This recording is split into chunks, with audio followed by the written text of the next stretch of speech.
On a rain-drenched highway outside Boston, where desperation meets destiny, a simple act of kindness is about to change 2 lives forever. Tom Barrett, a single father working 60-hour weeks just to keep food on the table, spots a stranded woman in a designer dress that's now soaked through. He's just another construction worker in a beat-up pickup to her. She's just another stranger needing help to him. Neither could be more wrong. What Tom doesn't know is that he's about to give a ride to Sarah Montgomery, the long-lost daughter of tech billionaire James Montgomery, a woman who vanished from the upper echelons of society 25 years ago. This isn't just another feel-good story.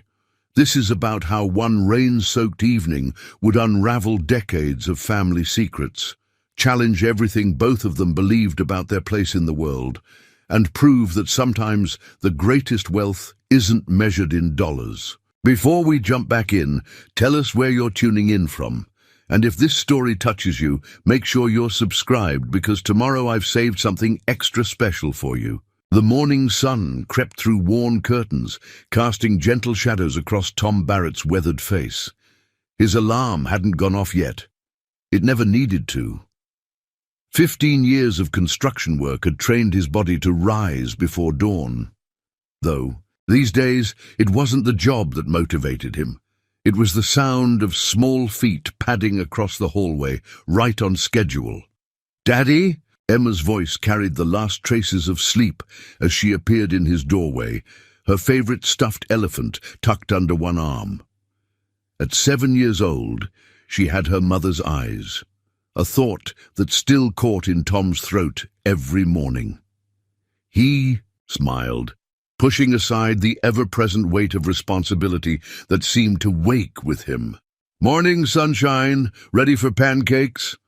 The kitchen told their story better than words ever could. Crayon drawings covered the refrigerator, each one signed in Emma's improving handwriting. Bills were stacked neatly by the coffee maker, their edges worn from being handled, calculated and recalculated. A single photo hung on the wall, Tom, Emma and Catherine, taken 3 years ago, just months before the cancer took Catherine away. Tom reached for his wallet on the counter, the leather worn soft from years of use. Inside, behind his license, he kept a smaller version of that same photo. Some mornings he needed the reminder that their little family had once been complete. "Can I pour the milk today?" Emma asked, already dragging her step-stool toward the refrigerator. Her determination to help, to be grown up, squeezed at his heart. "Sure thing, kiddo, just like we practiced." He watched her careful movements, ready to catch any spills, but letting her learn. That's what Catherine would have wanted. The morning routine was a well-rehearsed dance. Pancakes were flipped, lunch was packed, and Emma's hair was carefully braided, though never quite as neatly as when Catherine used to do it. As he worked, Tom's mind wandered to the stack of bills waiting for his attention. The construction company was cutting hours again, and Emma's after-school program fees had increased. He'd figure it out. He always did. "Daddy, look!" Emma's voice pulled him back to the present. She'd slipped something into his lunchbox when he wasn't looking, a carefully folded piece of construction paper. He opened it to find a drawing of the two of them, stick figures holding hands under a rainbow. "World's Best Dad" was written across the top in wobbly letters, decorated with hearts and stars. The lump in his throat grew larger. "It's beautiful. I'll keep it right here in my wallet." He carefully folded the drawing and tucked it behind Catherine's photo, where it would remind him what he was working for. The drive to Mrs. Rodriguez's house was filled with Emma's chatter about her upcoming school play. She had a small part, a tree in the forest scene, but to hear her talk about it, you'd think she was starring on Broadway. Tom listened, adding enthusiastic responses at all the right moments, while his mind calculated how he'd manage the costume she needed on top of everything else. "Have a great day at school, sunshine," he said, watching her bounce up Mrs. Rodriguez's front steps. The elderly woman had been a godsend after Catherine passed, watching Emma before and after school for whatever Tom could afford to pay. Sometimes he caught her slipping extra snacks into Emma's backpack, pretending they were leftovers that would just go to waste otherwise. The construction site was already buzzing when Tom arrived. He pulled his worn, hard hat from the truck's passenger seat, running his fingers over the stickers Emma had decorated it with last summer. Mike, his foreman, caught his eye as he walked up. "Barrett, got a minute?" Mike's expression was grim, and Tom's stomach tightened. He knew that look. It meant more cuts were coming. The conversation was brief but heavy. 3 days of work this week, maybe 4 if they were lucky. The economy was tight, the company was struggling, the usual story. Tom nodded, kept his face neutral, thanked Mike for the heads up. Inside, his mind was already spinning, calculating which bills could be delayed, what else he could cut from their already bare-bones budget.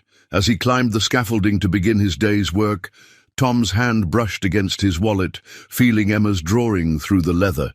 He'd figure something out. He had to. There wasn't any other choice. Sarah Montgomery stared at the steam rising from her coffee cup in the small diner just outside of Boston, her fingers absently tracing the worn edges of a newspaper clipping she'd carried for 25 years.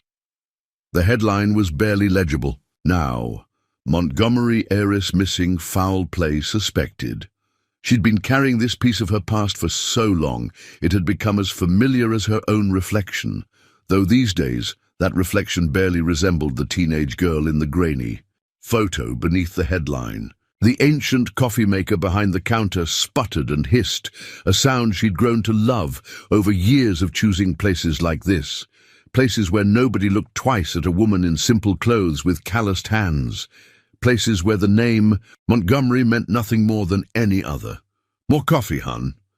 The waitress, Betty, according to her name tag, held up the pot. Her eyes were kind but didn't linger, the sort of gentle disinterest Sarah had learned to appreciate. "No, thanks. I should get going." Sarah gathered her things, carefully tucking the clipping back into her mother's old locket.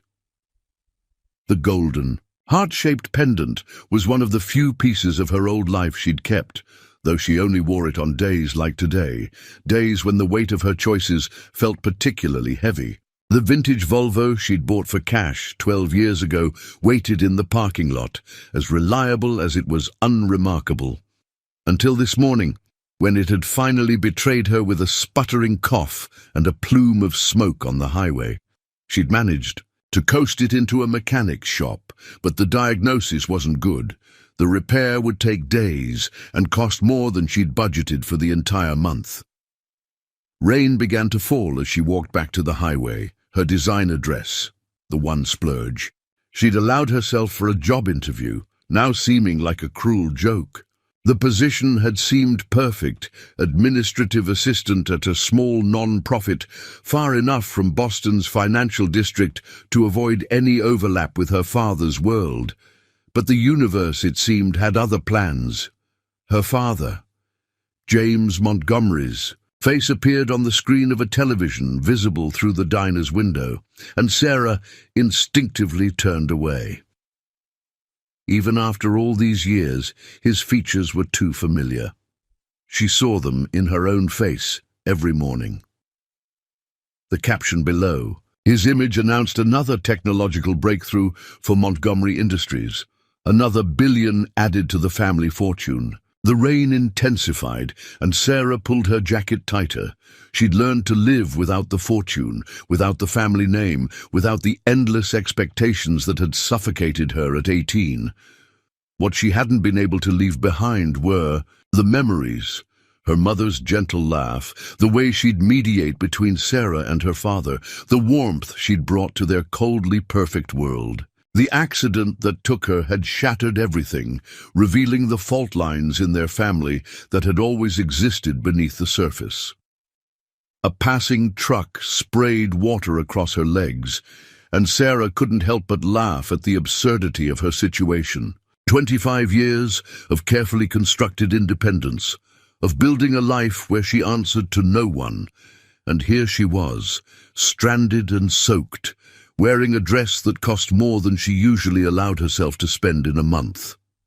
The sound of another vehicle approaching made her turn, thumb half raised. She'd never had to hitchhike before, had been raised with warnings about the dangers of trusting strangers. But desperate times called for desperate measures, and something about the old pickup truck slowing down struck her as solid, dependable, like its driver, whose concerned expression showed no sign of recognition. Just another good Samaritan, probably seeing nothing more than a woman in need of help.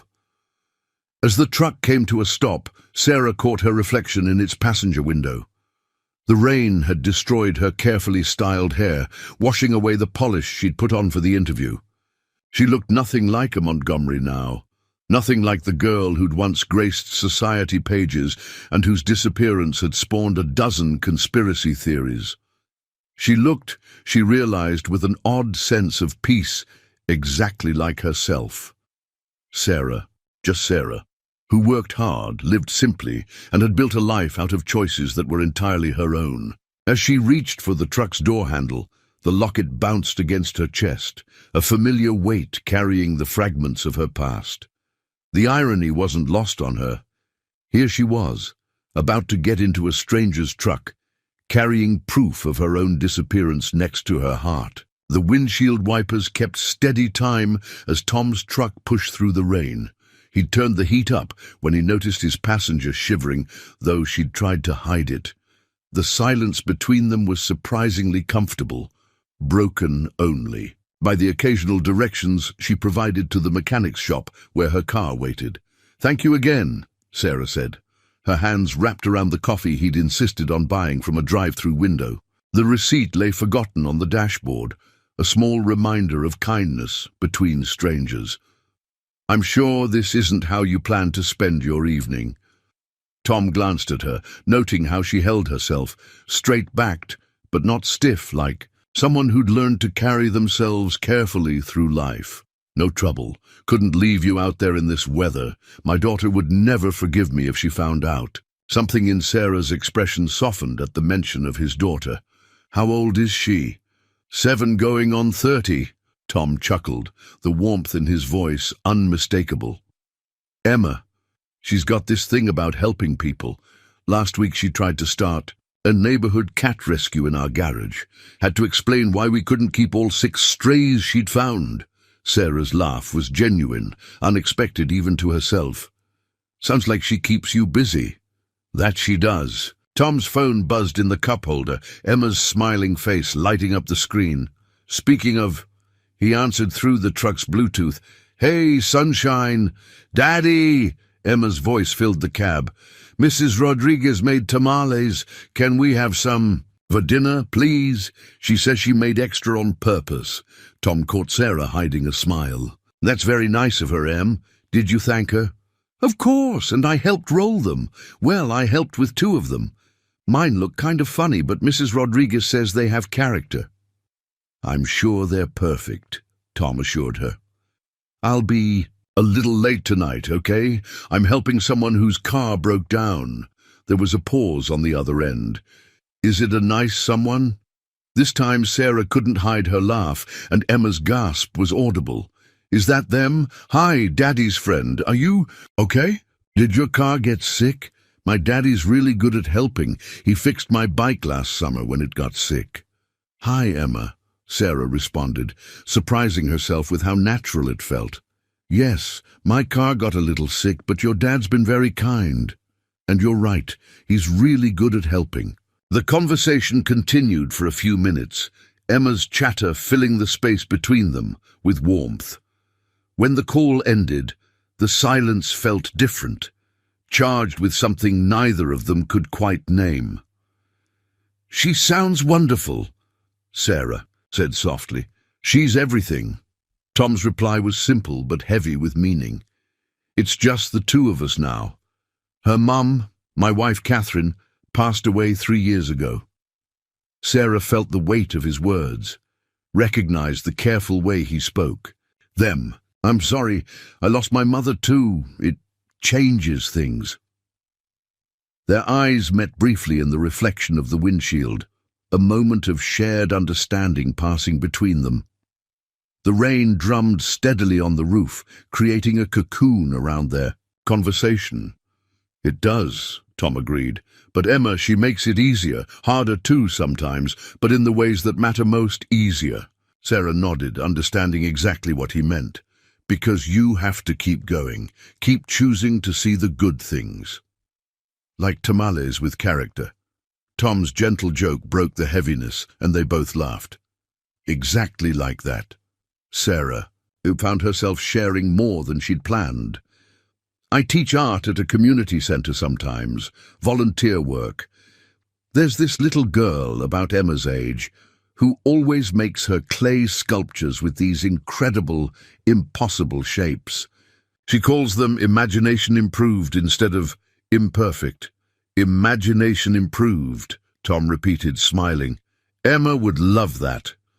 The mechanic's shop appeared ahead, its lights glowing through the rain. Tom pulled into the lot, but neither of them moved to get out immediately. The receipt on the dashboard had begun to curl at the edges, marking time spent in unexpected company. "Listen," Tom started, then hesitated. Something about this moment felt important, balanced on the edge of possibility. "Emma and we usually get pizza on Fridays. Nothing fancy, just this little place near our house. If you're still in town tomorrow—" Sarah's heart did an odd little skip. "I'd like that," she said, before her usual caution could stop her. "I'd like that very much." The motel room wasn't much, but it was clean and dry. Sarah sat on the edge of the bed, her mother's locket open in her hands. The small television droned in the background, its blue light casting shadows across the wall. She'd almost turned it off when her father's face appeared in a news segment, but something made her stop. Tech billionaire James Montgomery made headlines today after announcing a breakthrough in renewable energy technology. The anchor's voice filled the room. But sources close to the family say the Montgomery patriarch's health has been declining, leading to speculation about the future of Montgomery Industries. Sarah's fingers tightened around the locket. The camera zoomed in on her father's face, and she could see it now. The slight tremor in his hands, the way his suit seemed to hang a bit looser on his frame. He looked older than his 72 years. While Montgomery has maintained his trademark innovative spirit, the reporter continued, questions remain about succession plans, particularly given the mysterious disappearance of his only heir, Sarah Montgomery, 25 years ago. An old photo of her flashed across the screen, 18 years old, wearing a blue silk dress at her debutante ball. She barely recognized herself.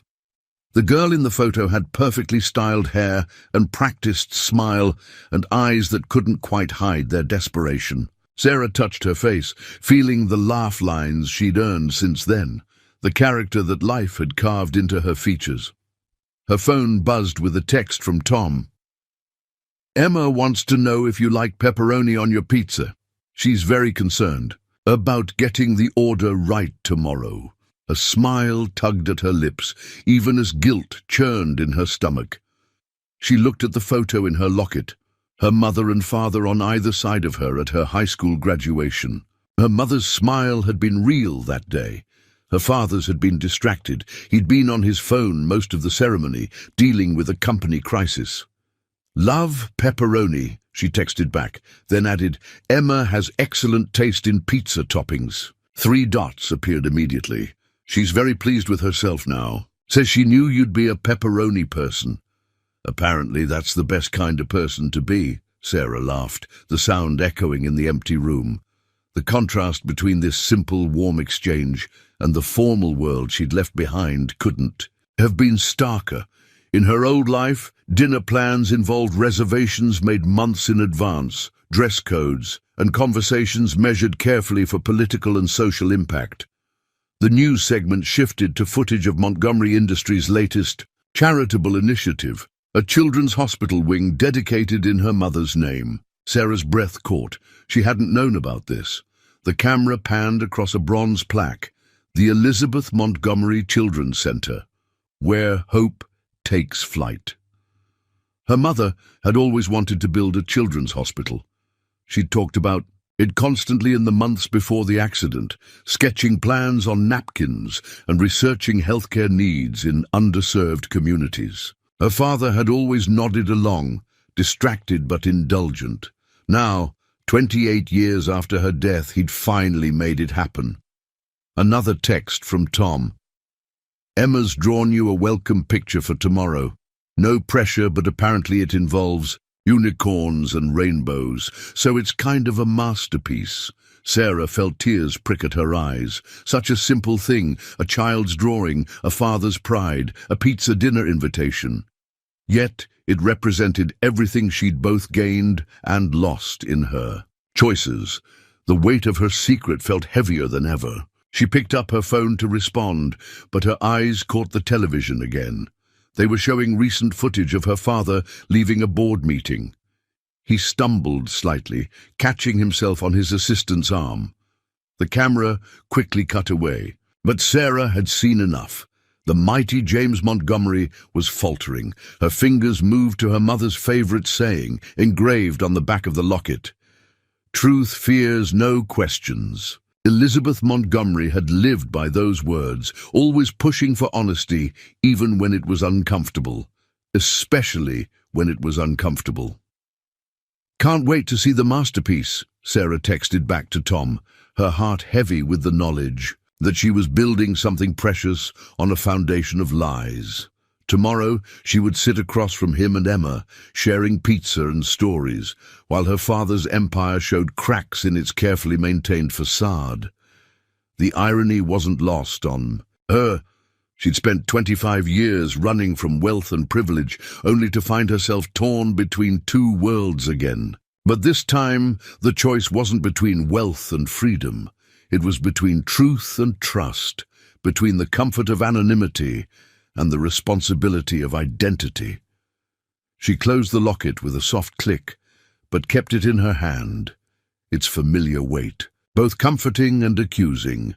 Tomorrow would come, bringing with it pepperoni pizza, unicorn drawings, and the warmth of genuine connection. But for now, in the quiet of her motel room, Sarah Montgomery, who was just Sarah to the only people who had made her smile in years, watched her past and present collide on a small television screen, wondering how long she could stand in the space between them. The pizza palace wasn't much to look at from the outside. Its neon sign flickered intermittently, and the red checkered curtains had faded to a gentle pink. But the smell of fresh-baked dough and tomato sauce that greeted Sarah as she pushed open the door made her understand why this place was special. Sarah, over here. Emma's voice carried across the restaurant, her small hand waving enthusiastically from a corner booth. Tom sat beside her, looking simultaneously apologetic and amused at his daughter's volume. A piece of paper lay face down on the table. The promised masterpiece, Sarah assumed. Inside voice, remember? Tom gently reminded Emma, who immediately brought her hand to her mouth with exaggerated care. Sorry, she whispered, though her excitement remained undiminished. We saved you the special seat. The special seat turned out to be the side of the booth decorated with Emma's previous artwork, carefully taped to the wall by an indulgent restaurant staff. Sarah slid in, genuinely touched by the child's thoughtfulness. These are wonderful drawings, she said, studying the crayon masterpieces. You're quite the artist. Emma beamed. I made you one too. She reached for the paper on the table, then hesitated. Daddy, can I show her now? Tom nodded, and Emma proudly presented her latest creation. The drawing showed 3 figures under a rainbow, a tall one with brown hair, a smaller one with pigtails, and a medium-sized one with what appeared to be a golden circle around her neck. Sarah's locket, she realized with surprise. Unicorns pranced in the background, and everything was liberally sprinkled with glitter. That's Daddy, that's me, and that's you, Emma explained unnecessarily. And see, I drew your special necklace because it's pretty, like in fairy tales. Are you a princess? You look like you could be a princess. Sarah felt Tom tense slightly beside Emma, but she managed to keep her smile natural. Not a princess, just someone who likes shiny things. But this drawing is absolutely magical. May I keep it? Of course, I made it for you. Emma's face suddenly turned serious. Are you going to put it in your wallet like Daddy does with my drawings? Something in Sarah's chest tightened at the hopeful question. I have an even better place, she said, reaching into her bag and pulling out a small sketchbook. This is where I keep all my favorite art. Would you like to see? Emma nodded eagerly, scooting closer as Sarah opened the book. Inside were simple sketches, landscapes, buildings, snippets of life she'd captured over the years. Emma studied, each page with intense concentration. You draw too, she exclaimed. Daddy, look, Sarah's an artist like me. Tom leaned over, his arm brushing Sarah's as he looked at the sketches. These are really good, he said softly, and something in his voice made Sarah's cheeks warm. Just a hobby, she demurred. I find it helps me remember special moments. Can you draw something now? Emma asked. Please, draw our pizza party. Before Sarah could respond, Mr. Romano himself appeared with their order, his Italian accent thick with pride. Ah, the Barretts, and a new friend. Emma Piccolina, you must introduce me. This is Sarah. She's having pizza with us because her car got sick, and she likes pepperoni, and she's an artist like me. Emma's summary tumbled out in one breath. The old man's eyes twinkled. An artist! Then you must sign our wall, yes? All Emma's friends sign the wall. He gestured to a corner where dozens of signatures and small drawings covered the surface. Sarah noticed Tom starting to protest, but Emma was already pulling her toward the wall, a marker appearing magically in Mr. Romano's hand. Here, next to our special booth. Emma pointed to an empty spot, bouncing on her toes. Sarah hesitated only a moment before taking the marker. She hadn't signed her real name to anything in years, but here, in this moment, she was just Sarah. The artist, Emma's new friend. She drew a small sketch, a pizza with heart-shaped pepperoni, and signed simply, Sarah, artist in training, Emma's class. When they returned to the table, Emma was glowing with pride, and Tom was watching them with an expression Sarah couldn't quite read. But it made her feel warm, seen in a way she hadn't experienced in years. Now you're officially part of pizza. Palace history, Emma declared, settling back into her seat and reaching for a slice. Just wait till I tell my class that I have my own art student. Tom laughed, the sound rich and genuine. Better start planning your curriculum, teach. As they ate, Sarah found herself sketching in her book, quick, loose captures of the moment. Emma's animated gestures as she told stories about school, Tom's gentle way of helping her with the stringy cheese, the way the evening light played through those faded, checkered curtains, simple things, beautiful things, things that had nothing to do with billion-dollar empires or family legacies, things that felt more real than anything she'd known in her old life. Emma's drawing sat carefully protected between the pages of her sketchbook, a bright reminder of how the simplest connections could be the most precious and the most dangerous to lose. The old Montgomery family photo album lay hidden in the false bottom of Sarah's suitcase, its leather binding cracked with age. After dinner, back in her motel room, she found herself pulling it out for the first time in months. The weight of it in her lap felt like both comfort and accusation. The first page showed the mansion's grand staircase, where a formal family portrait was taken every Christmas. In each successive photo, she could track the changes, her mother's smile growing more strained, her father's posture becoming increasingly rigid, her own eyes losing their light year by year. Image is everything, Sarah, her father's voice echoed in her memory. The Montgomery name carries weight, responsibility. You can't just do whatever you please. She turned the page to her 18th birthday gala. There she was, wearing a dress that cost more than most cars, surrounded by people she barely knew. Her father stood beside her, one hand gripping her shoulder, guiding or restraining, she was never quite sure. Her phone buzzed, startling her. A text from Tom. "Emma's finally asleep. She made me promise to tell you that art class starts Tuesday after school. Apparently, you have no choice in this matter." Sarah smiled, even as her chest tightened. The contrast between the cold formality in the photos and the warm simplicity of her evening with the Barretts made her head spin. Across town, Tom sat, on his own couch, staring at Catherine's favorite photo on the wall.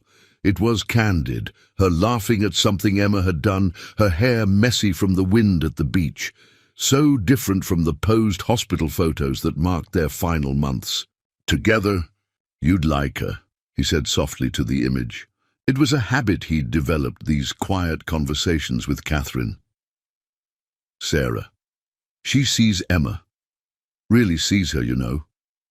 Not just humoring her like most adults do. He picked up his phone again, rereading Sarah's last text. "Tell Emma I'll bring my special art pencils. Master artists need proper tools." Something about her made him want to trust, to open up. It terrified him.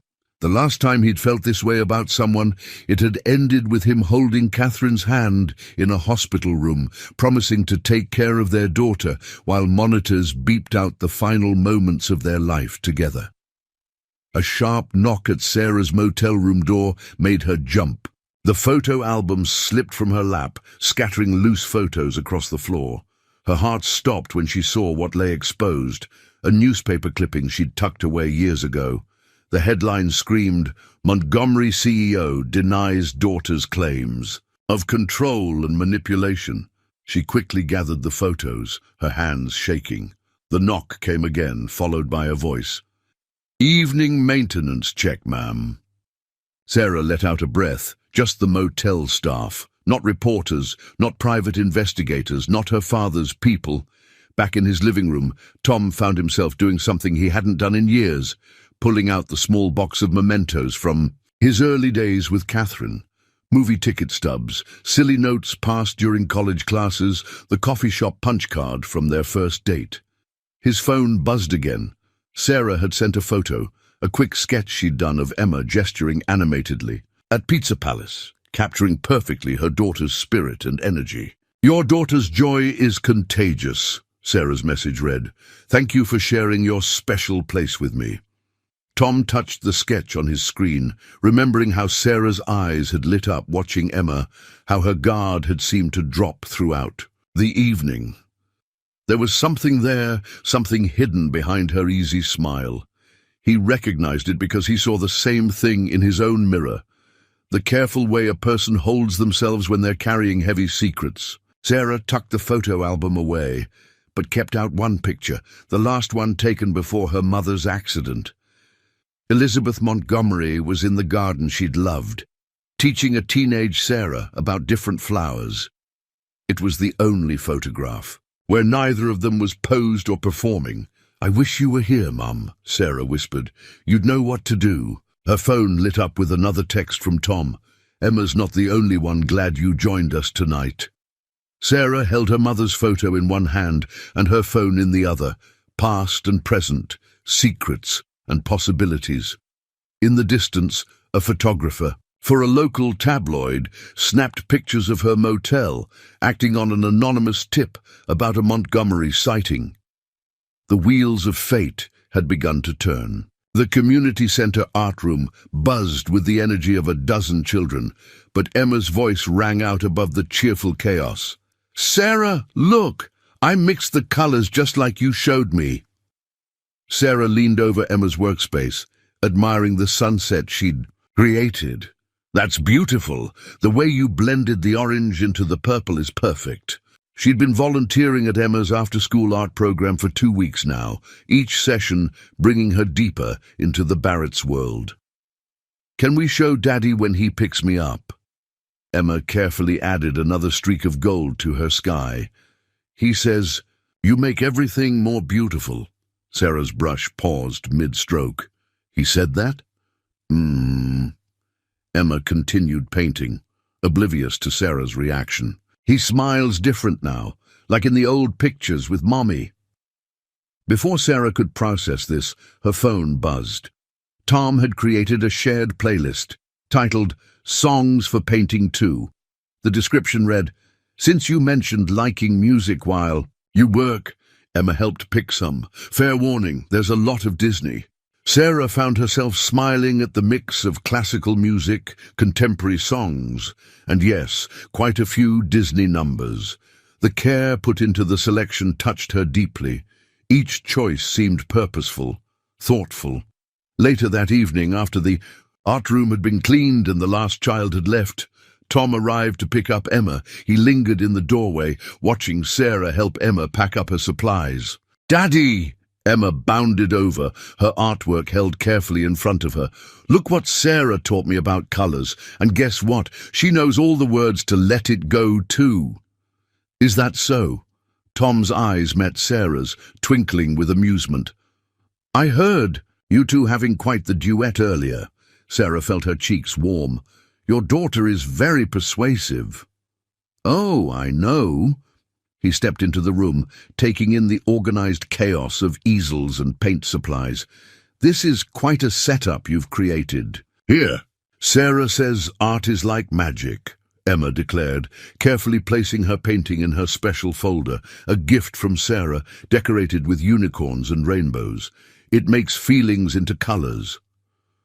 "Speaking of magic," Tom said, "Mrs. Rodriguez made her special enchiladas tonight. She always makes too much. If you're not busy," Emma gasped in delight. "Yes, Sarah, please come. Mrs. Rodriguez makes the best enchiladas in the whole world, and she taught me to say delicioso, just right, and breathe, sunshine." Tom laughed, but his eyes stayed on Sarah, hopeful. Sarah looked at them, this father and daughter who had somehow slipped past her carefully constructed walls.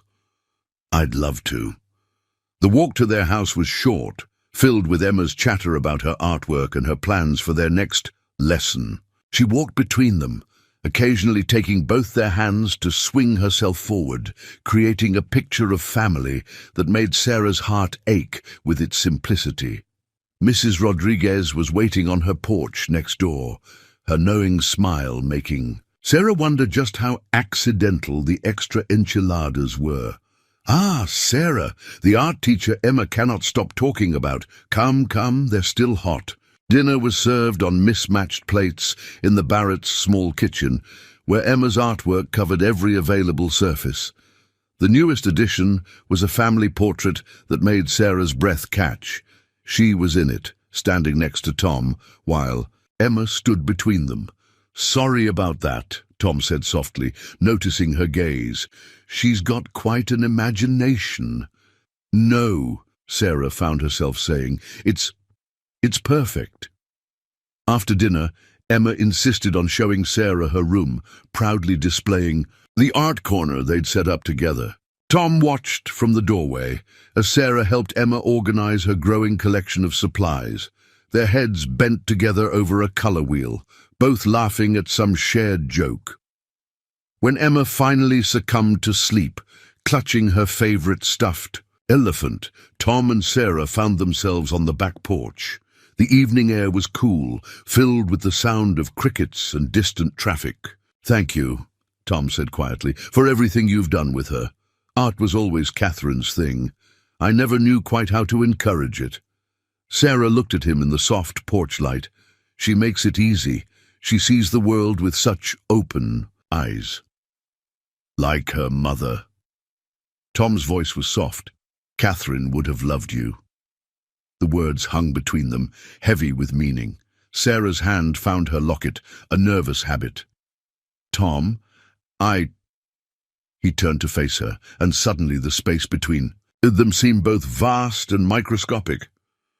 "I know there's something you're not telling me," he said gently. "We all have our secrets, our scars, but Sarah, whatever they are, they don't change what I see when I look at you." Sarah felt tears prick at her eyes. "And what do you see?" His hand found hers, warm and solid and real. Someone who makes everything more beautiful just by being herself. The kiss, when it came, tasted of enchiladas and possibility. It felt like coming home to a place she'd never been before, like finding something she hadn't known she was looking for. Later that night, alone in her motel room, Sarah would pull out her sketchbook and add a new drawing, not of the kiss, but of the moment before it. The way Tom had looked at her, like she was something precious and real. The way she had felt, for the first time in 25 years, completely and utterly herself. She didn't know that across town, Tom was adding a song to their shared playlist, Perfect by Ed Sheeran. The note attached read simply, "This played on the radio the night. I gave you a ride. Seems like more than luck now." Sarah knew something was wrong the moment she pulled into the community center parking lot. A sleek, black car she didn't recognize was parked in the shadows, its tinted windows reflecting the morning sun. Her years of careful vigilance had taught her to spot surveillance, and every instinct screamed that she was being watched. She almost turned around, almost drove away. But she could see Emma through the art room windows, already setting up her easel, pigtails bouncing as she moved. The sight anchored her, reminded her of what she'd be leaving behind if she ran. The art room was their sanctuary, full of half-finished paintings, the smell of tempera paint, and children's laughter. But today, even here, Sarah could feel eyes on her. A man she'd never seen before lingered by the drinking fountain, his casual stance too studied to be natural. A woman in the parking lot was spending far too long checking her phone. "Sarah!" Emma's voice cut through her paranoia. "I drew something special for you." Sarah forced a smile, pushing down her anxiety. "Let's see it, sweetheart." But before Emma could show her the drawing, Mrs. Rodriguez appeared in the doorway, her face tight with concern. "Sarah, mi cielo, you need to see this." She held out her phone, open to a local news website. Sarah's heart stopped as she read the headline. "Montgomery heiress spotted. Boston's long-lost billionaire teaching art to children." Below was a photo of her helping Emma with a painting taken through the art room window. The article was time-stamped 10 minutes ago. "They're saying you're some rich person's daughter," Emma said, peering at the phone. Her voice held confusion, but also something else, hurt. "But that's silly, right? You're just our Sarah." Sarah's hands trembled as she reached for her locket. "Emma, honey, I need you to—" The sound of car doors slamming cut her off. Through the windows, she could see more vehicles arriving. News vans, photographers, curious onlookers. The sanctuary was breached. Her phone buzzed. Tom's name flashed. On the screen, along with a stream of messages, "Sarah, are you seeing this? The guys at work showed me the article. Are you okay? Emma's with you, right? I'm on my way." The other children were starting to notice the commotion outside. Parents were arriving early, hurrying their kids out through the back door, throwing uncertain glances at Sarah. Mrs. Rodriguez stood guard at the main entrance, her small frame somehow imposing as she blocked reporters from entering. "But I don't want to go," Emma's voice rose above the chaos. Her mother's art student folder was clutched to her chest, her eyes wide with confusion and fear. "Sarah's supposed to teach me about watercolors today." Sarah knelt before her, heart breaking. "Emma, sweetheart, listen to me. Sometimes grown-ups have complicated stories, things they wish they could explain better. Like when Daddy gets sad looking at Mommy's pictures?" Emma asked softly. Sarah blinked back tears. "Yes, something like that. But Emma, no matter what anyone says about me, no matter what you hear these weeks with you and your dad, they've been the most real thing in my life." The sound of raised voices came from the hallway. Mrs. Rodriguez was losing her battle with the media. "Sarah Montgomery," a reporter's voice carried through the door. "Can you comment on your father's declining health? Why have you chosen to resurface now?" Emma's eyes went wide. "Montgomery? Like the man on TV? The one with the big buildings? Before Sarah could respond, Tom burst through the back door. His eyes found Sarah's immediately, filled with questions, but also determination. Without a word, he scooped Emma up and reached for Sarah's hand. "Mrs. Rodriguez has her car waiting in the back," he said quietly. "Let's get you both out of here." But Sarah stood frozen, watching through the windows as more reporters arrived. She could see her carefully constructed life crumbling, the peace she'd found with Tom and Emma dissolving in a flash of cameras and shouted questions. The viral news article on Mrs. Rodriguez's phone continued to update with new details, each revelation another nail in the coffin of her anonymity. Her past was catching up, and this time there would be no quiet escape. "Sarah," Tom's voice was gentle, his hand still extended. "Whatever this is, we'll figure it out, together." She looked at him, this man who built houses and fixed bikes and loved his daughter with such fierce devotion, at Emma, who saw art in everything and loved without reservation, at the life she'd allowed herself to imagine with them. Then she looked at her locket, at the weight of the Montgomery legacy it represented, and she knew that running wasn't an option anymore. Not if she wanted to keep what she'd found here. Taking Tom's hand, she let him lead her toward the back door, away from the growing media circus. But she could feel it all unraveling, could hear the questions that would need answers, could see the trust in Emma's eyes beginning to waver. The storm had broken, and there would be no going back to the peaceful simplicity of shared playlists and pizza nights. The only way out was through the truth, through the pain, through whatever came next. As they rushed to Mrs. Rodriguez's waiting car, Emma still clutching her art folder, Sarah caught a final glimpse of their reflection in the art room windows. A tableau of what they'd been, what they could have been, what they might still be, if the truth didn't destroy it all first. Mrs. Rodriguez's small sedan had barely pulled into Tom's driveway when 3 black SUVs smoothly blocked them in. Men in dark suits emerged, their movements precise and practiced. Sarah's hand tightened around her locket. She recognized her father's security team, Ms. Montgomery. The lead agent, Harrison, hadn't aged a day in 25 years. Same steel-grey hair, same impassive expression. "Your father requests your immediate return." Tom stepped forward, positioning himself between the suits and his family. "I think you need to back off and let the lady make her own choices." Harrison's eyes flicked to Tom, dismissing him in a glance. "Mr. Barrett, I presume. Construction foreman, widower, currently 3 months behind on your mortgage." He produced a thick manila envelope. "Montgomery Industries is prepared to be generous in exchange for your discretion regarding Ms. Montgomery." The envelope hung in the air between them. Sarah watched Tom's face, saw the muscle ticking in his jaw, the way his shoulders tensed. They both knew what that envelope contained. Enough money to pay off his house, set up Emma's college fund, erase every financial worry he'd ever had. "Daddy!" Emma's small voice came from behind them. "Why are there scary men at our house?" Sarah felt something snap inside her. She stepped forward, drawing herself up with a grace she hadn't used in decades. When she spoke, her voice carried the weight of the Montgomery name she'd tried so hard to escape. "Harrison, you can tell my father that if he wants to talk, he can come himself, not hide behind his checkbook and his security team. Miss Montgomery, given your father's condition—" "His condition?" Sarah's laugh was bitter. "The condition he developed after driving my mother to her grave with his obsession, with control. That condition?" Emma gasped softly, and Sarah immediately regretted her words. She turned to find the girl watching her with wide eyes, clutching her art folder like a shield.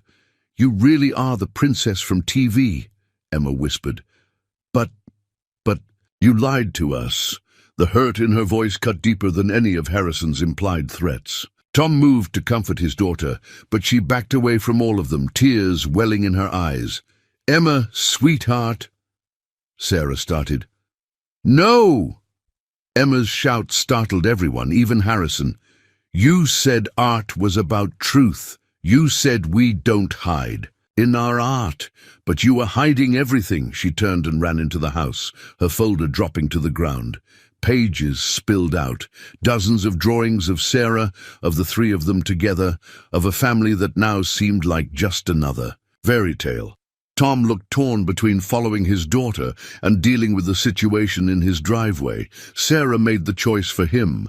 Go, she said softly. She needs you. He hesitated, then spoke in a low voice meant only for her. We need you too, if that matters. Before Sarah could respond, another vehicle pulled up, a news van. Harrison's team moved to intercept them, but the reporter was already shouting questions. Ms. Montgomery, is it true you're living under an assumed name? Has your father's illness prompted your return? Are the rumors about your mother's death being investigated true? The last question hit like a physical blow. Sarah staggered, and Tom instinctively reached for her.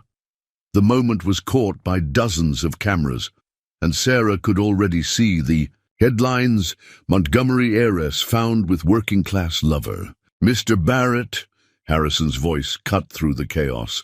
I should mention that Montgomery Industries has significant influence with several construction companies in the area. It would be unfortunate if your employment situation became complicated. Tom's face hardened. Are you threatening me? Simply stating facts. Harrison's smile was cold. Ms. Montgomery, the jet is waiting. Your father is eager to resolve this situation quietly. Sarah looked at the house where Emma had disappeared, at Tom's proud but worried face, at the media circus growing by the minute.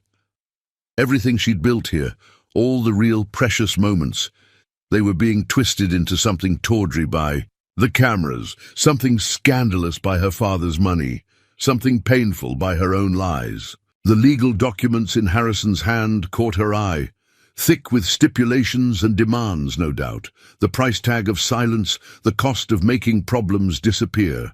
She'd seen her father solve everything this way, watched him buy compliance and loyalty until he couldn't tell the difference between what was purchased and what was real.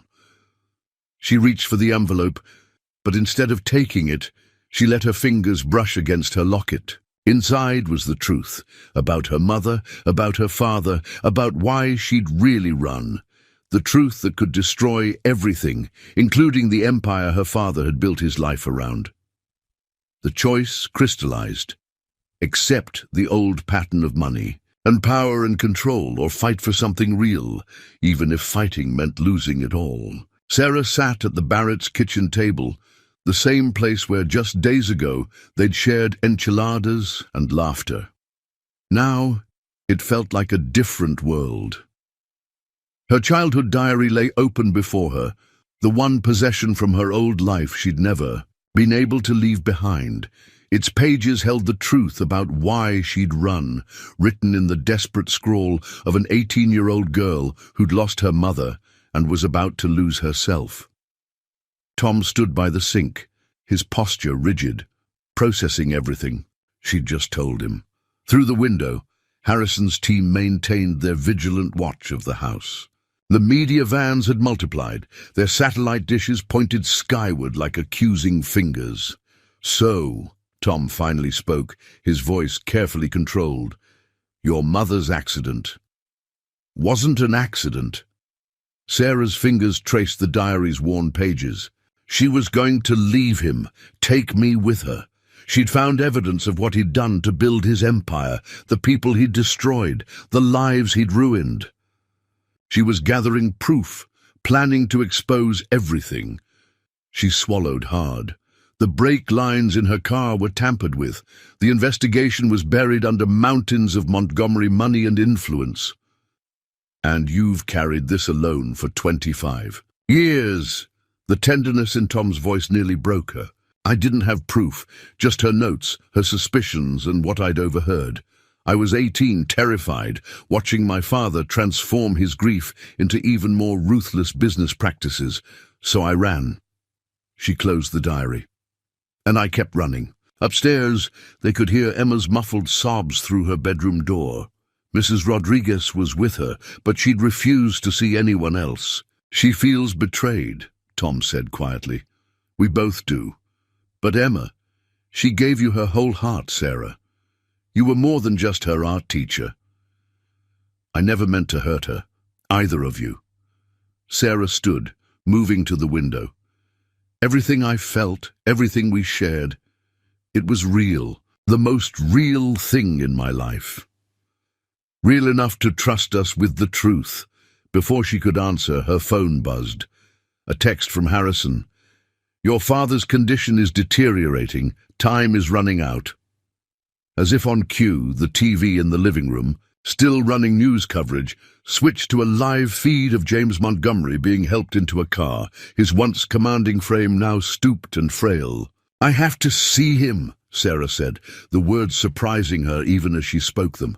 Not because he's demanding it, but because... She touched her locket.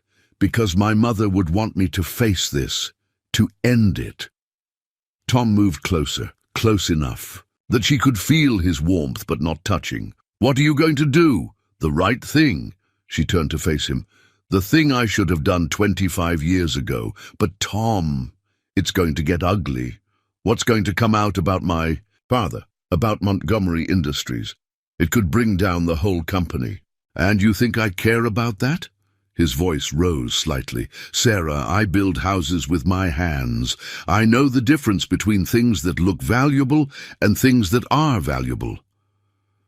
A small sound made them both turn. Emma stood in the doorway, her face tear-stained but determined. In her hands, she held her art student folder. You said... Her voice wavered but steadied.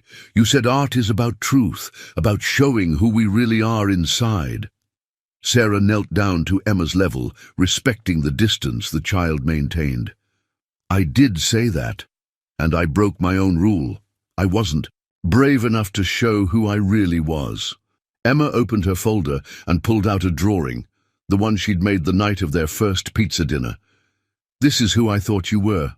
Just Sarah, who likes pepperoni and knows all the colors and makes Daddy smile again. Oh, Emma. Sarah felt tears spill down her cheeks. That is who I am. The Montgomery name, the money, the company. That's not me. Not really. The person in your drawing, the one who loves art and pizza and... She glanced at Tom. And your family. That's the real me. Then why did you lie? Because I was scared. Sometimes grown-ups get scared too, and they hide instead of being brave. Sarah reached for her diary. But I'm not hiding anymore. I'm going to tell the truth about everything. It's going to be hard, and some people will be very angry, but it's the right thing to do. Emma considered this, her face serious. Like in Frozen, when Elsa has to tell the truth about her powers even though she's scared. Despite everything, Sarah laughed softly. Yes, exactly like that. Daddy says sometimes the right thing is the hard thing, Emma said, moving closer. And that's why we have to help each other be brave. Tom joined them, kneeling beside his daughter. That's right, sunshine. He looked at Sarah. Whatever you need to do, whatever truth you need to tell, you don't have to do it alone. Not anymore. Sarah looked at them. This man and this child who had shown her what real love looked like, who had given her a glimpse of a life built on truth instead of power. She reached for her locket one last time, feeling the weight of her mother's. Picture inside. Together then, she said softly, and for the first time in 25 years, the words felt like a promise instead of a fear. The threatening letters from Montgomery Industries' legal team arrived early Monday morning, slipped under Tom's door like poisonous snakes. Sarah watched him read through them, his face growing darker with each page. The warnings were clear. Distance himself from Sarah Montgomery or face the consequences. They're trying to get to my supervisor, Tom said, tossing the letters onto the kitchen table, suggesting I'm distracted from my work, that I'm a liability to the company. He ran a hand through his hair. They're not wrong about the distracted. Apart, hard to focus when there are reporters hiding in your bushes. Sarah looked out the window at the media encampment that had taken over their quiet street. Mrs. Rodriguez had taken Emma to school through the back alley, but even there, photographers had tried to follow them. "Your daughter's quite photogenic," one reporter had called out, his camera trained on Emma's frightened face. "Care to comment on what it's like to suddenly have a billionaire's daughter in your life?" Tom had nearly punched him. Only Sarah's hand on his arm had stopped him. Now, watching him read through the legal threats, Sarah felt the weight of what she'd brought into their lives. "I should go," she said quietly. "Give them time to lose interest." "Running again?" Tom's voice was gentle but firm. "I thought we agreed to face this together." Before she could respond, his phone rang. The construction company's logo flashed on the screen. Tom answered, his face carefully neutral as he listened. Sarah could hear the raised voice on the other end. "I understand," Tom said finally. "Yes, sir. I'll clean out my locker today." The silence after he hung up was deafening. "Tom, I'm so sorry." "Don't." He cut her off, but there was no anger in his voice. "This isn't your fault. This is what powerful men do when they're scared of the truth." Sarah's phone buzzed with a news alert.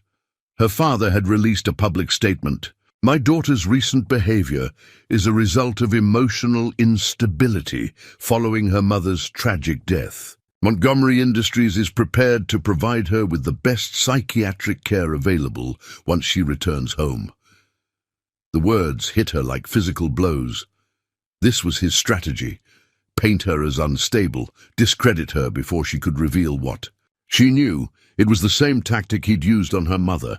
"He's trying to get ahead of the story," she said, showing Tom the statement. "Make anything I say sound like the ravings of a grief-stricken daughter." Can he do that, legally? He doesn't need to do it legally. He just needs to create doubt. She touched her mother's locket. It's what he did 25 years ago. The investigators started asking questions about the brake lines, and suddenly there were stories about Mom's depression, her erratic behavior. Tom's phone buzzed again. Emma's school. The reporters had found their way there too.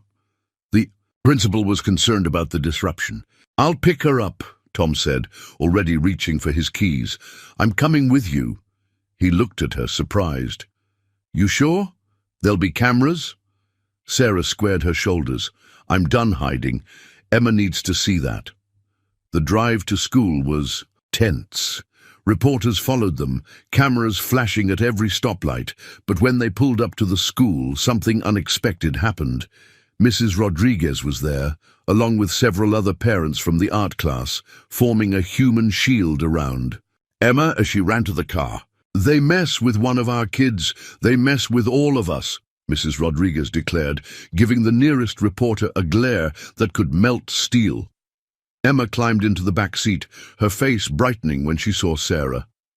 "You came too." "Of course." "I did, sweetheart." Sarah turned to face her. "I promised no more hiding, remember?"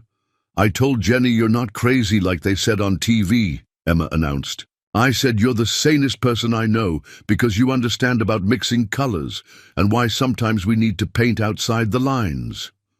Sarah felt tears prick her eyes, out of the mouths of babes. Tom's hand found hers across the console, squeezing gently. Through the windshield, they could see more reporters arriving, drawn by the commotion, but behind them stood the wall of parents, neighborhood allies who had chosen their side in this battle. "The letters aren't just threats," Tom said quietly as they pulled away. "They're offering money too, a lot of it." "Hush money," Sarah corrected. "Trust me, it always comes with strings." "I haven't opened the envelope with the check." He glanced at her. "But I'll admit, knowing Emma's college fund just vanished with my job." "Daddy," Emma's voice came from the back seat. "Remember what you said when I wanted to quit ballet because I wasn't as good as the other girls?" Tom smiled slightly. What did I say, Sunshine? You said we don't quit things just because they're hard. We quit if they're wrong. She hugged her art folder to her chest. Is Sarah wrong, Daddy? In the rear-view mirror, their eyes met. In that moment, Sarah saw everything. His fear, his trust, his determination, and something else. Something that made her heart skip. Love.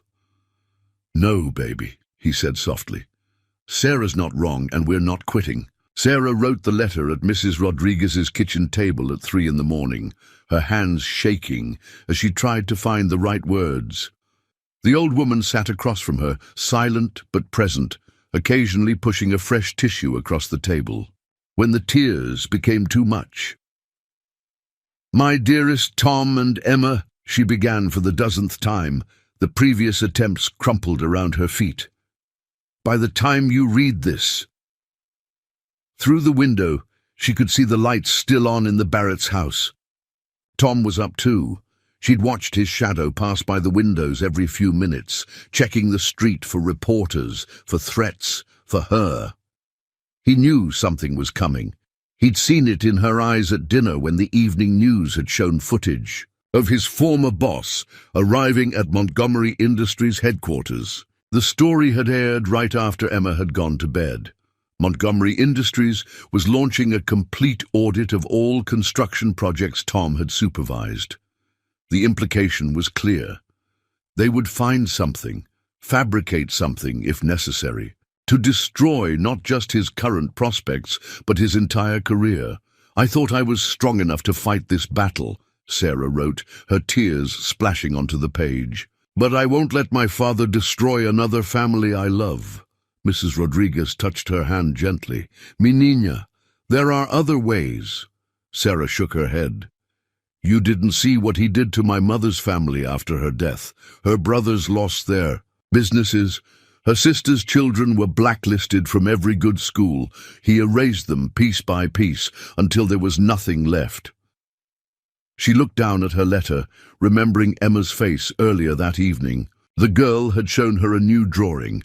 Their little family again, but this time they were all wearing superhero capes, fighting off shadowy figures with briefcases and cameras. Sometimes, Emma had explained seriously, heroes have to be secret, at first, so the bad guys don't know how strong they are. Sarah had hugged her then, breathing in the scent of crayons and strawberry shampoo, knowing it would be the last time. My mother died trying to expose the truth. She continued writing. I ran away to survive it, but now I understand. There was a third choice, one she didn't live long enough to make. Outside, a car door slammed. Sarah froze, but it was just Harrison's team changing shifts. They'd been watching the house continuously, waiting for her father's orders. I'm not running away this time, she wrote. I'm running towards something. Toward the truth, toward justice, toward everything my mother died trying to achieve. But I have to do it without you, because loving you means refusing to let my father use you as collateral damage. Mrs. Rodriguez made a soft sound of disagreement, but didn't interrupt. She'd been there earlier when Tom had gotten the call from Emma's school. They were reviewing her scholarship for the upcoming year. Another squeeze of the Montgomery vice. Emma, Sarah wrote, her vision blurring. My brave, beautiful artist, keep painting your truth. Keep seeing the magic in mixing colors. Keep making the world more beautiful with every stroke of your brush. She thought of the art supplies in her car, wrapped and ready for Emma's birthday next month. She'd never see her open them now. Tom! Her hand trembled so badly she had to stop. How could she possibly say everything she needed to say? Loving you has taught me what real strength looks like. It's not in towers or bank accounts or power over others. It's in the way you braid Emma's hair every morning, the way you remember every parent's name at the construction sites where you build their homes, the way you loved me without trying to own me. The sky was beginning to lighten outside. Soon, Emma would wake up for school. Tom would make pancakes. Life would go on, but without her in it. I carry two things with me as I write this, she concluded.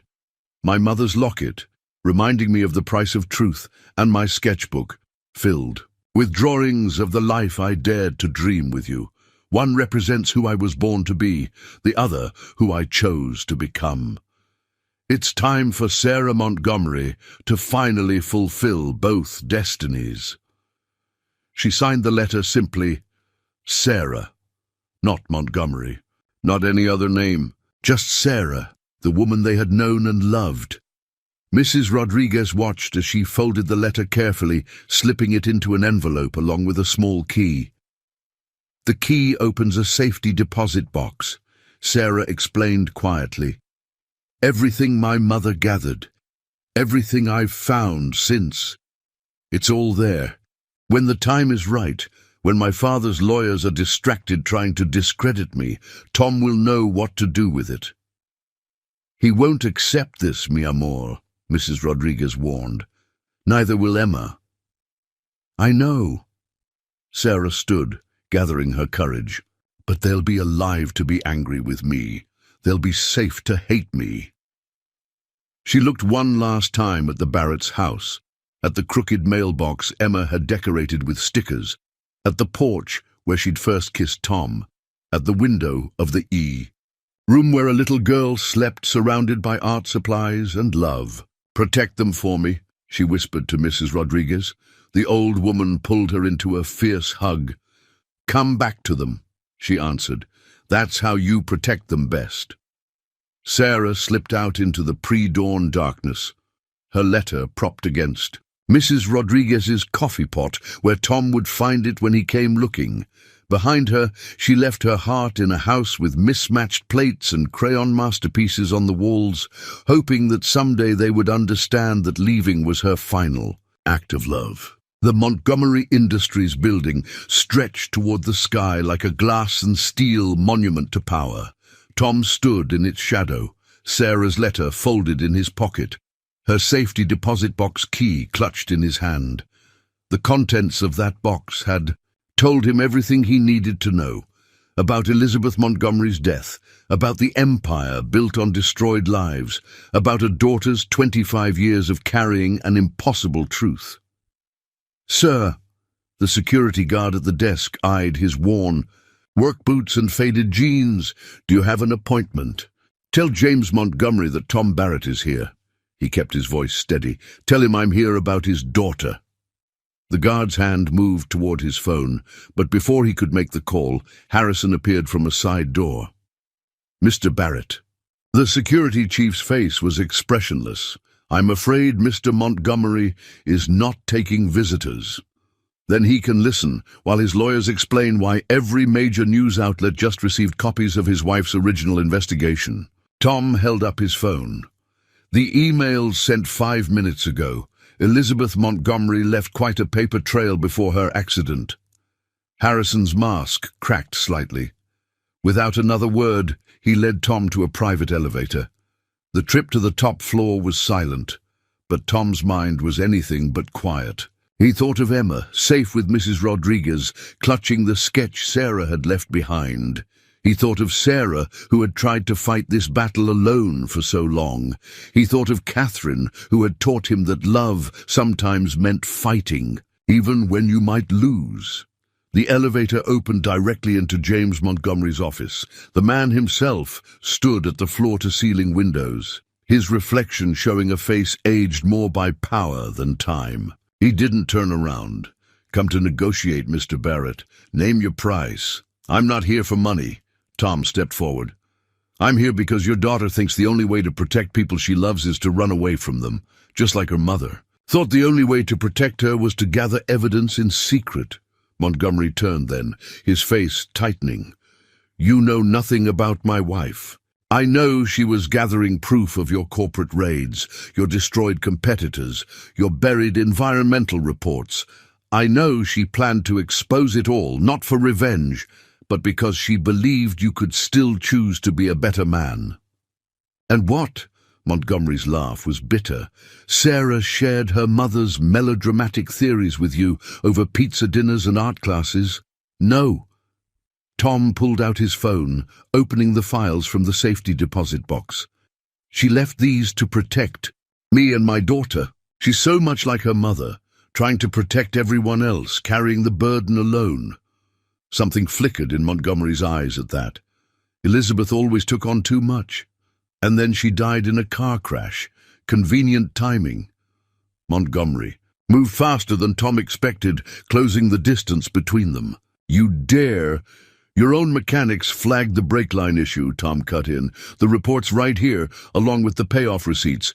Elizabeth found it all, documented it all, and now Sarah has spent 25 years carrying that knowledge, loving you enough not to destroy you with it, but unable to live under your control.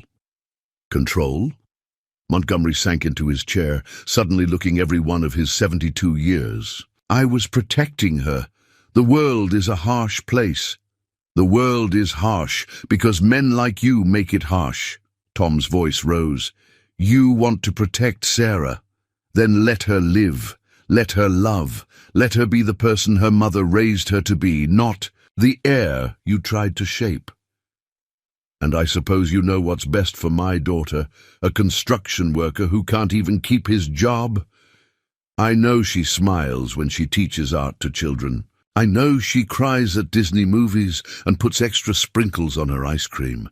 I know she carries her mother's locket, not as a reminder of power, but of love. Tom leaned forward.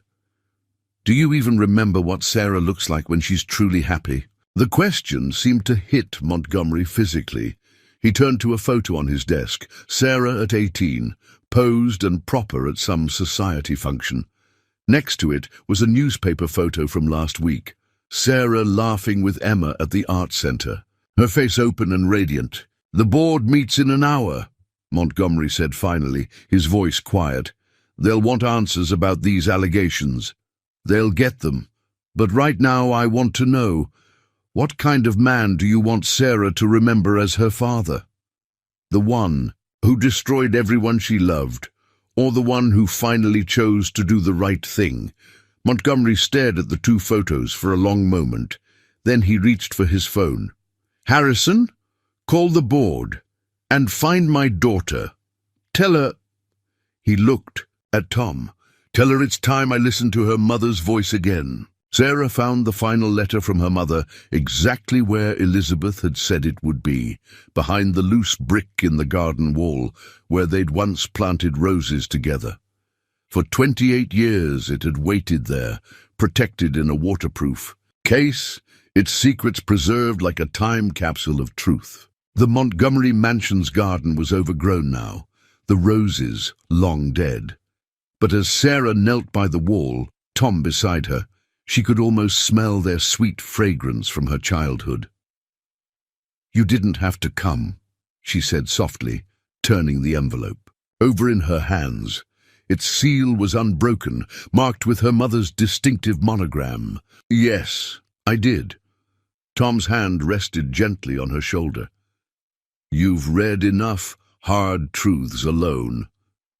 Inside the mansion, they could hear the muffled voices of the board members arriving for the emergency meeting.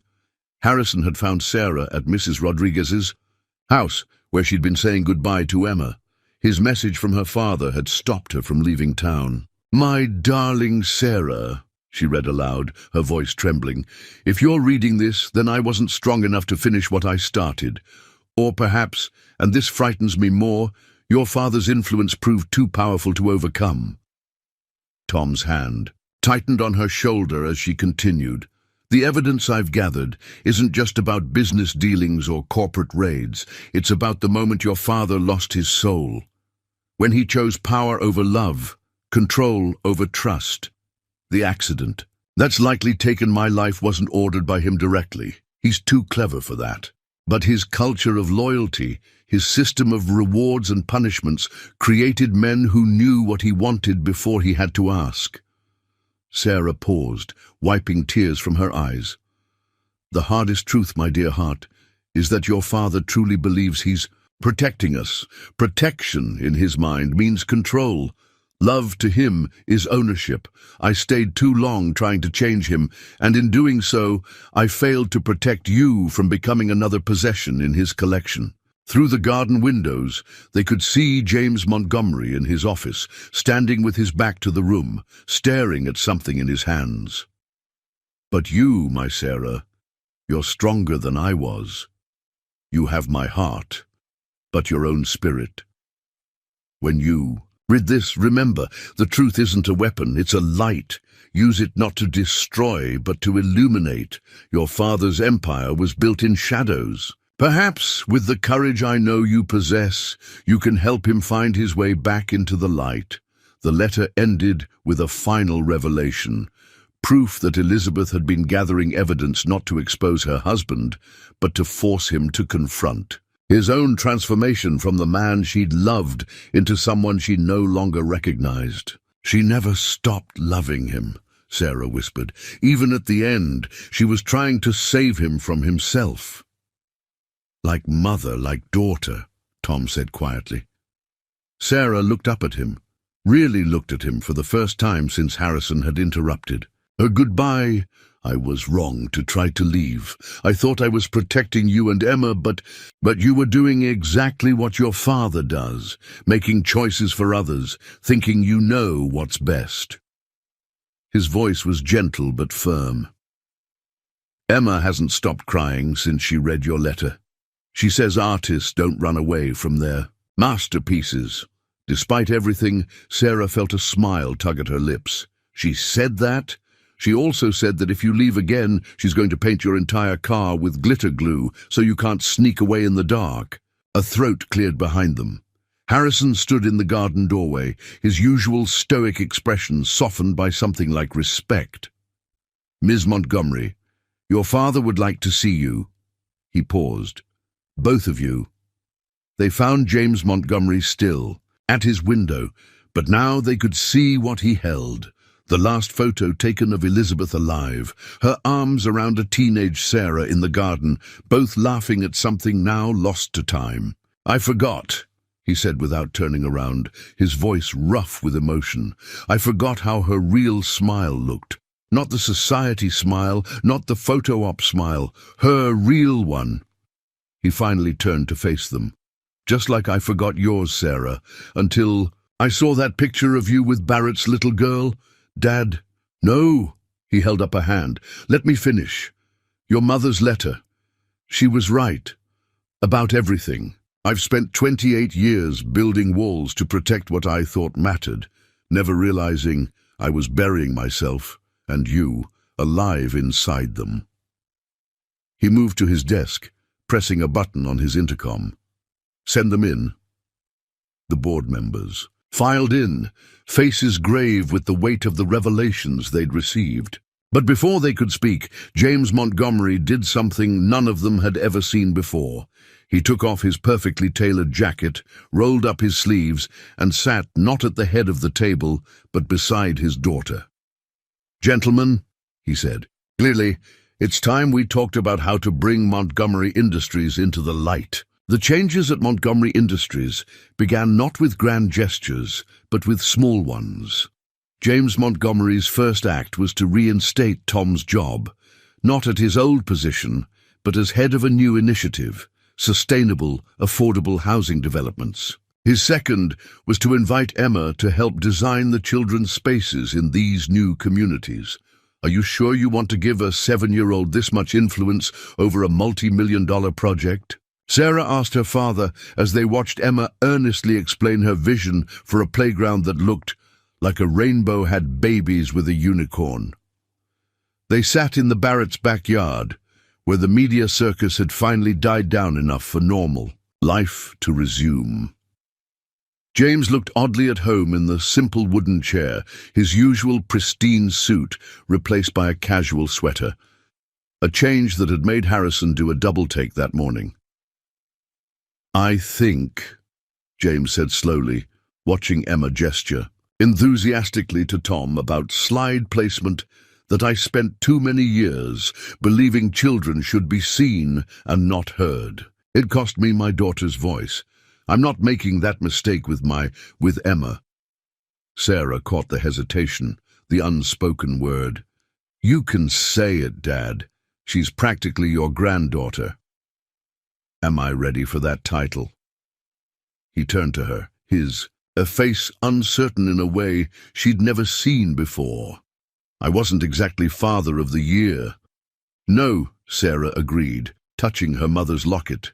But Mum's letter was right. The truth isn't just about exposing darkness, it's about finding our way back to light. A delighted squeal interrupted them as Emma discovered the art supplies James had brought, professional-grade materials that made Sarah's eyes widen. "Grandpa James," Emma called out, making both Sarah and James start at her casual use of the title. "Come see, these colors are even better than the ones at school."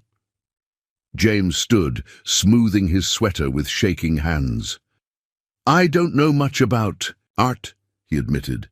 "That's okay," Emma said with the infinite patience of a child teaching an adult. "Sarah can show us both. She's the best art teacher ever, you know. Except when she tries to run away, but Daddy says we fixed that part." Tom choked on his coffee, but Sarah just laughed. "Your daddy is very wise," she said, meeting Tom's eyes across the yard.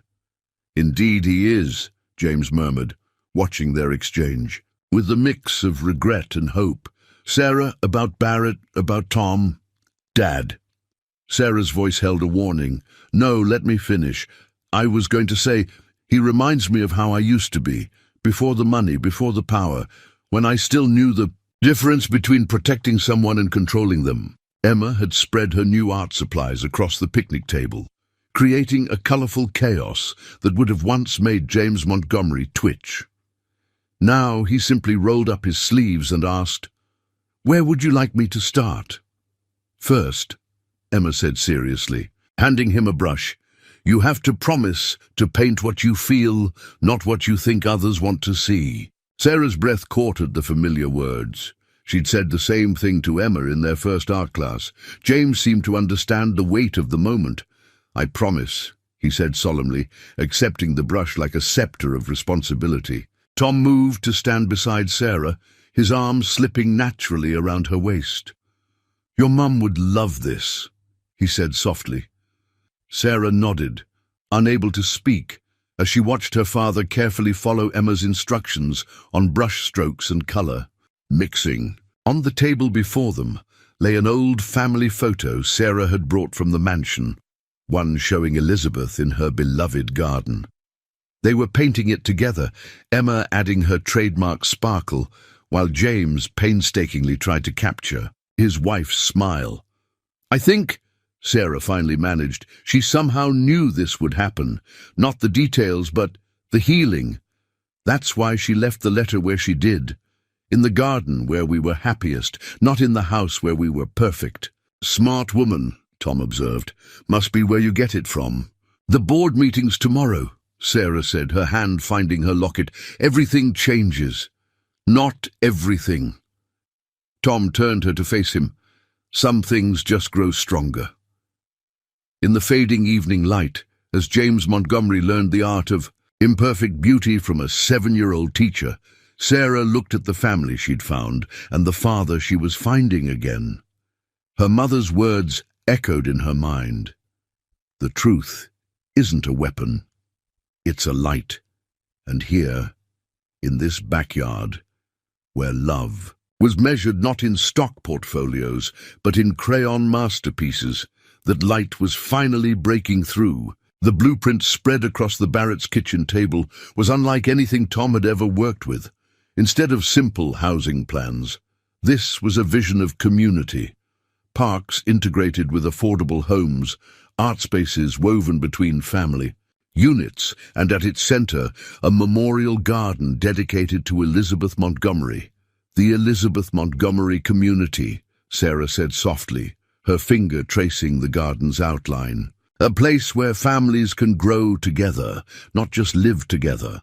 Tom studied her face in the morning light streaming through the window. She'd been up all night working on this, her artistic talent merging with her newly embraced Montgomery resources to create something entirely new. "It's incredible," he said honestly.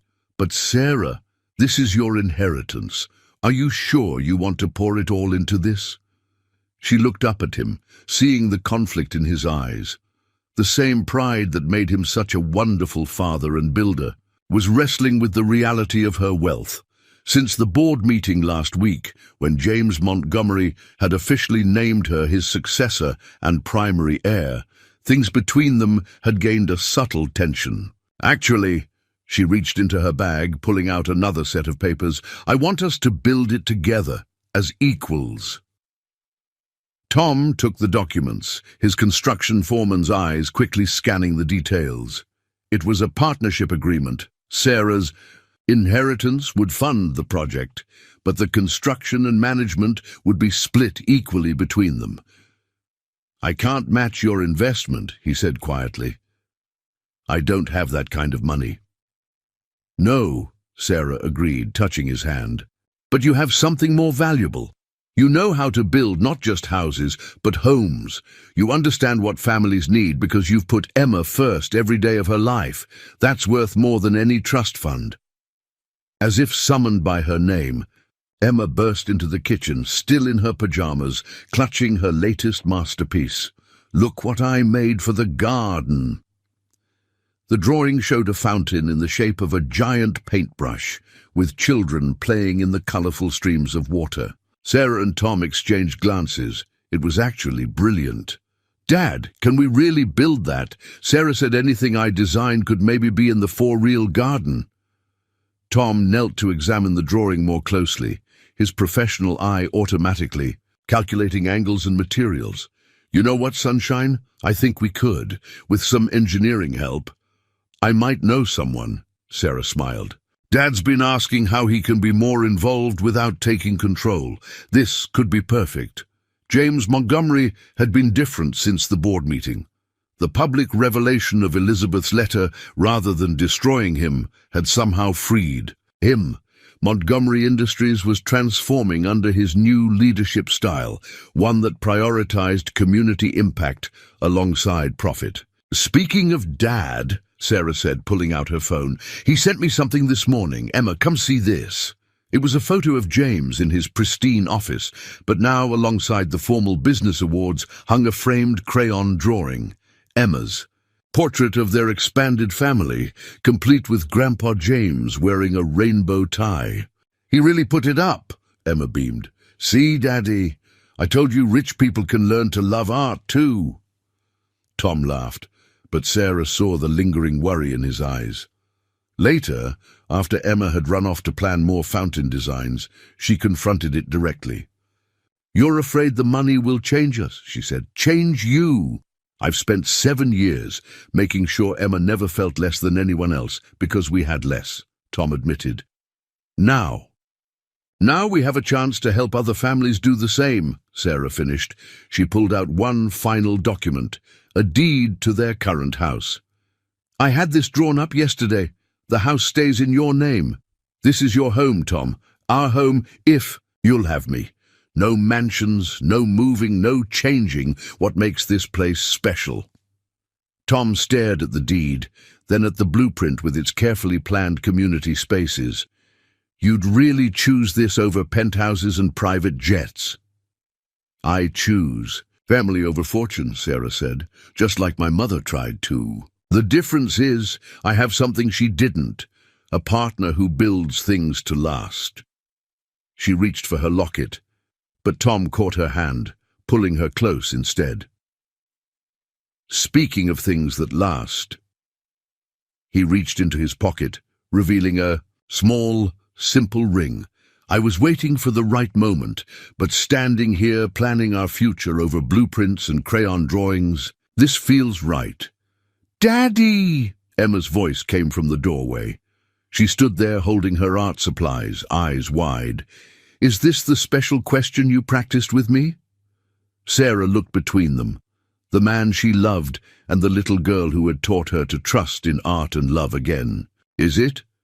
Tom smiled, his earlier tension melting away. Emma, honey, want to help me ask Sarah something important? Yes. Emma ran to them, practically bouncing.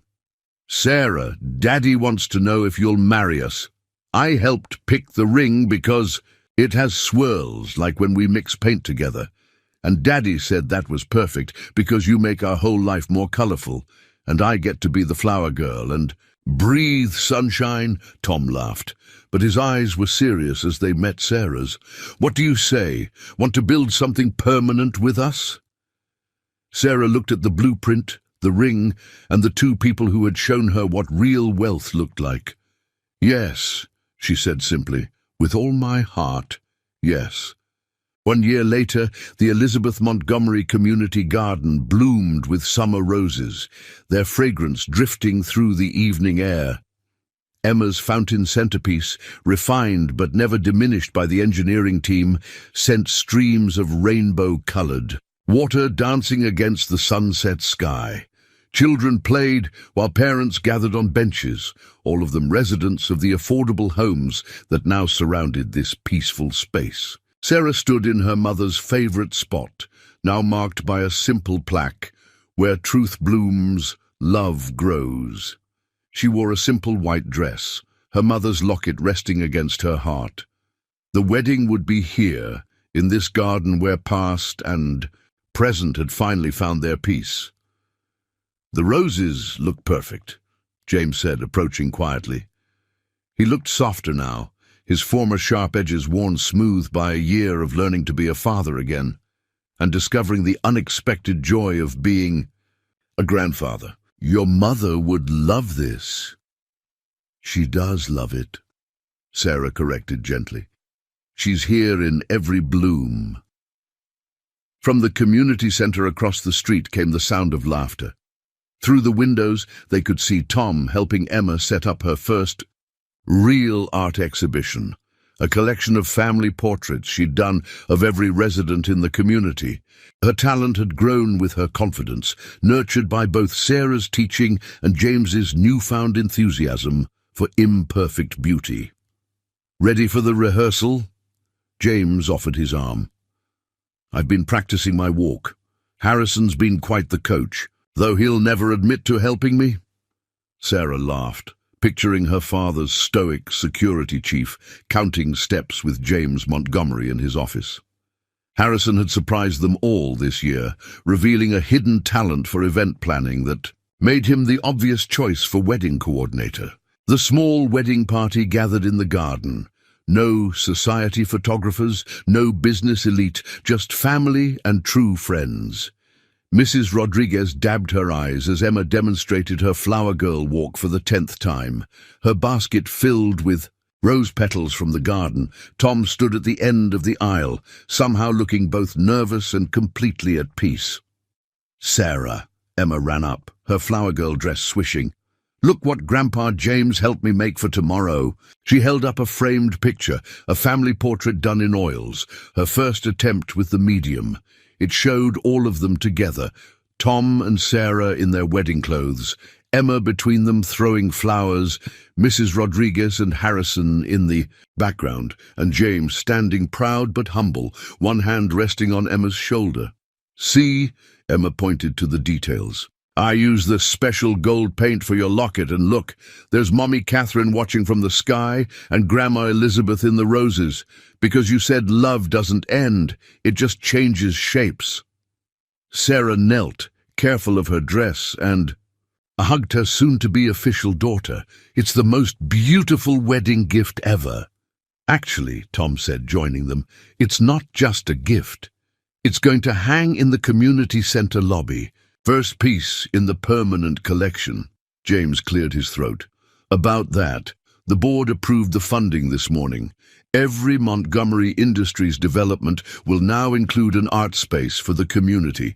We're calling it the Emma Barrett Young Artists Initiative." Emma's eyes went wide. "Really? Other kids will get to paint too?" "Really?" James smiled. "Your dad will build the spaces, Sarah will oversee the programs, and you, my dear, will always be our first and best artistic advisor."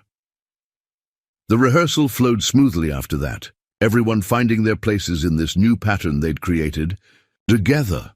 As the sun set, residents began gathering for the community dinner that would follow, another of Emma's ideas that had become a beloved tradition. Later, as stars appeared above the garden, Sarah found Tom by Emma's fountain. "Having second thoughts about marrying into the Montgomery chaos," she teased. He pulled her close, both of them watching Emma show James how to properly roast a marshmallow at the community fire pit. "Funny, I was going to ask if you were having second thoughts about becoming a Barrett." "I've been a Barrett in my heart since that first rainy night," Sarah said. "Tomorrow just makes it official." Tom touched her. "Lock it gently. Your mom would be proud of what you've built here, not just the buildings, but the bridges, between past and present, between wealth and worth." "We built it together," Sarah corrected. "All of us, even those who are only here in memory." Emma's voice carried across the garden, calling them to join the celebrations. As they walked toward their waiting family, Sarah looked back at the roses one last time. In the gathering dusk, they seemed to glow with their own light, as if illuminated by long-hidden truths finally brought into the open. Tomorrow she would become Sarah Barrett, and the Montgomery